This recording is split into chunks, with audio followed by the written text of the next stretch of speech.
محکمہ خوراک نے B P L card holders کو ایک اچھی خبر دی ہے کہ جن B P L card holders نے ترمیم کے لیے عرضیاں داخل کی تھی، پچھلے ایک ماہ میں 53,229 لوگوں نے نظر ثانی کے لیے عرضیاں داخل کی تھی، جملہ 3,70,000 عرضیاں ترمیم کے لیے موصول ہوئی ہیں۔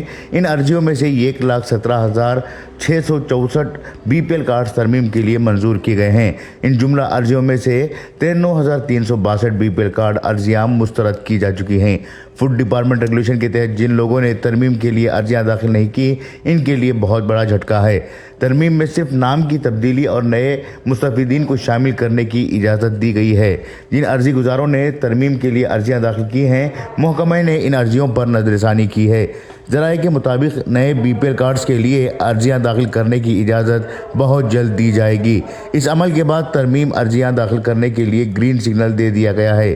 اکثر اہل خواتین گرہ لکشمی اسکیم سے محروم تھیں، انہیں اس اسکیم سے نظر انداز کر دیا گیا تھا، اس لیے ایسی خواتین کی سہولت کی خاطر بی پی ایل کارڈ ترمیم کرنے کی اجازت دی گئی ہے۔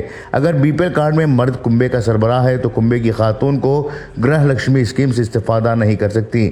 گرہ لکشمی اسکیم سے فائدہ اٹھانے کے لیے کنبے کی سربراہ خاتون کا ہونا ضروری ہے۔ ریاست کرناٹک میں 6 لاکھ سے زیادہ B P L card holders کے سربراہ مرد ہیں، ان کے لیے ترمیم کی سہولت رہے گی۔ بیورو رپورٹ، انقلاب نیوز، بنگلورو۔